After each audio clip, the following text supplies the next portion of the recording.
Malgré que nombre d'années sont passées et que j'ai quasiment cessé depuis longtemps d'écouter des chansons de variété, à l'occasion de la paracha de Vayetse, les paroles d'un chanteur israélien des années 70 me reviennent à l'esprit.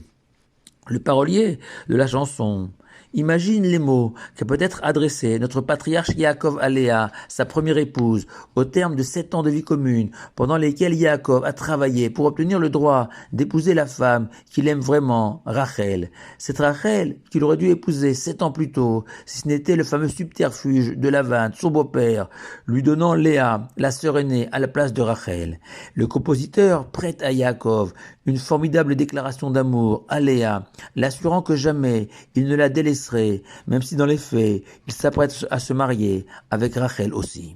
Et même s'il est impossible et interdit d'humaniser nos patriarches, considérés presque comme des anges, dont ni vous ni moi avons la moindre notion de leur grandeur et de leur piété, je voudrais me permettre, à la lumière des commentaires de nos sages, une analyse psychologique de cette incroyable situation dans laquelle est plongé Yaakov, se retrouvant déchiré entre deux femmes, deux sœurs, deux rivales, lui qui n'aspirait qu'à fonder un foyer de paix à l'image de son père Yitzhak et de sa mère Rivka.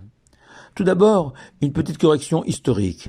Même si effectivement le texte de la Torah laisse entendre que 7 ans ont séparé les mariages de Rachel et de Léa, le Talmud de Jérusalem cité par Rashi enseigne que Yaakov a patienté seulement les 7 jours de fête suivant son mariage avec Léa pour immédiatement épouser Rachel. Puis Yaakov a ensuite travaillé 7 années supplémentaires pour rembourser sa dette vis-à-vis de Lavan. Mais le plus important est ailleurs. Comment résoudre l'impossible équation posée par Lavan à Yaakov? Aimer sa femme comme un homme juif doit l'aimer passionnément, conscient qu'elle sera sa moitié pour l'éternité, selon le Zohar, alors qu'il doit se partager entre Léa et Rachel. Et c'est ce que nous disons le soir de Pessah. Arami Ovedavi, l'araméen Lavan, a voulu détruire et supprimer mon patriarche Yaakov. Comment? En introduisant par la ruse une deuxième femme dans la maison de Yaakov. Lavan y a injecté le poison de la jalousie entre les deux épouses, leurs enfants futurs, dont la haine fut le ferment de tant de catastrophes tout au long de l'histoire du peuple juif. Et la Torah atteste apparemment que Yaakov n'est pas parvenu à concilier cet impossible équilibre entre Rachel et Léa, puisqu'il écrit peu avant la conception de Réhouven, l'aîné de Léa, et première des 12 tribus. Et Dieu a vu que Léa était haïe, et Dieu a ouvert sa matrice, alors que Rachel était stérile. Et le Ramban confirme cette impression d'échec de Yaakov, qui n'a pas supporté que Léa ait accepté de le tromper, lui Yaakov, l'homme de la vérité. Et Dieu a alors donné un premier enfant à Léa pour montrer à Yaakov la piété de Léa, devenue la maman de son premier fils. Mais les Zohar s'insurgent contre cette vision des choses et s'étonnent. Comment admettre que Yaakov puisse haïr Léa alors que la Torah interdit d'haïr n'importe lequel de ses frères et à plus forte raison sa femme que l'on doit aimer? Pour cette raison, le Radak et Rabbeinu Bechaye expliquent que Léa n'était pas haïe et que Yaakov l'a aimée, mais que relativement par rapport à sa sœur Rachel, elle bénéficiait d'un peu moins d'attention.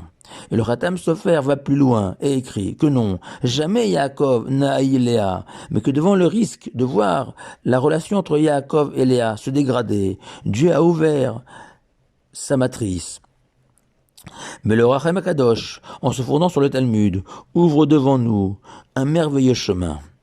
Car le Rachem Akadosh nous fait remarquer, en préambule, que la Torah écrit que c'est Dieu qui a vu que Léa était haïe. Dieu seul a vu, mais personne d'autre que le Tout-Puissant, ni leur entourage proche, ni même Léa elle-même.